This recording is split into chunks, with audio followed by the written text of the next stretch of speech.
Iran কি আরো ভয়ঙ্কর হয়ে ফিরছে? সামুদ্রিক যুদ্ধের জন্য হঠাৎ হুঁশিয়ারি এলো কেন তেহরান থেকে? তবে কি ইরানের প্রতিশোধের সময় এসে গেছে? কিন্তু কিভাবে হবে সেই যুদ্ধ? কার বিপক্ষে লড়তে চায় ইরান?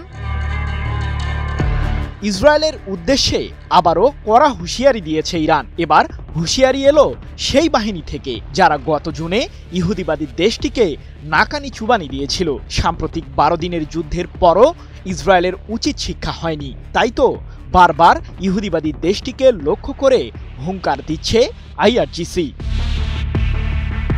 নতুন যুদ্ধ প্রসঙ্গে ইরানের সর্বোচ্চ প্রতিরক্ষা বাহিনী আইআরজিসির অ্যারোস্পেস ফোর্সের কমান্ডার মাজিদ মুসাভি বলেন, সাম্প্রতিক যুদ্ধের ক্ষয়ক্ষতি কাটিয়ে উঠেছি আমরা। শত্রুর যে কোনো হুমকি ও সংঘাতের বিরুদ্ধে দ্রুত জবাব দেওয়ার জন্য আমরা সম্পূর্ণ প্রস্তুত। এক প্রতিবেদনে বিষয়টি নিশ্চিত করেছে যুক্তরাজ্য ভিত্তিক সংবাদ মাধ্যম ইরান ইন্টারন্যাশনাল।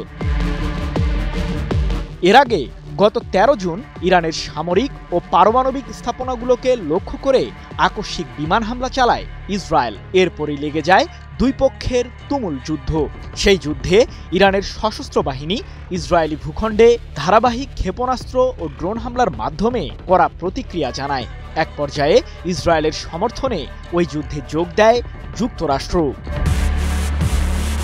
ইরানের 3টি পারমাণবিক কেন্দ্রকে লক্ষ্য করে বোমা হামলা চালায় মার্কিন কেন্দ্রীয় কমান্ড। পাল্টা জবাবে মধ্যপ্রাচ্যের অন্যতম বৃহৎ মার্কিন সামরিক বিমান ঘাঁটি আল উদেইদে ক্ষেপণাস্ত্র হামলা চালায় আইআরজিসি। তবে ইরানের সশস্ত্র বাহিনীর শক্তির পাল্লা বুঝতে পেরে সেই যুদ্ধে লাগাম টানে ইসরায়েল ও যুক্তরাষ্ট্র।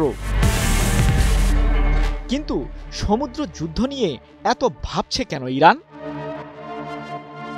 সম্প্রতি জাতিসংঘের মাধ্যমে ইউরোপীয়রা ইরানের বিরুদ্ধে স্ন্যাপব্যাক প্রক্রিয়া জারি করেছে, যার ফলে আবারও পশ্চিমাদের বাণিজ্যিক নিষেধাজ্ঞার আওতায় এলো তেহরান। এবার ওমান ও পারস্য উপসাগরে ইরানের জাহাজগুলোকে আটক করার ফন্দি তৈরি করেছে যুক্তরাষ্ট্র, এমন অভিযোগ তেহরানের।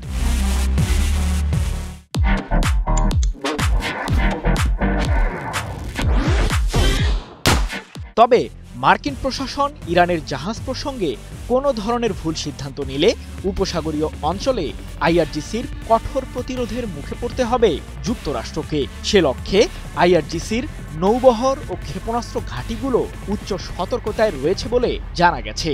যে কোনো প্রতিকূল পরিস্থিতির তাৎক্ষণিক জবাব দেওয়ার জন্য তৈরি হয়েছে ইরানের নৌবাহিনী। সৃজন মাহমুদ, নিউজ 24।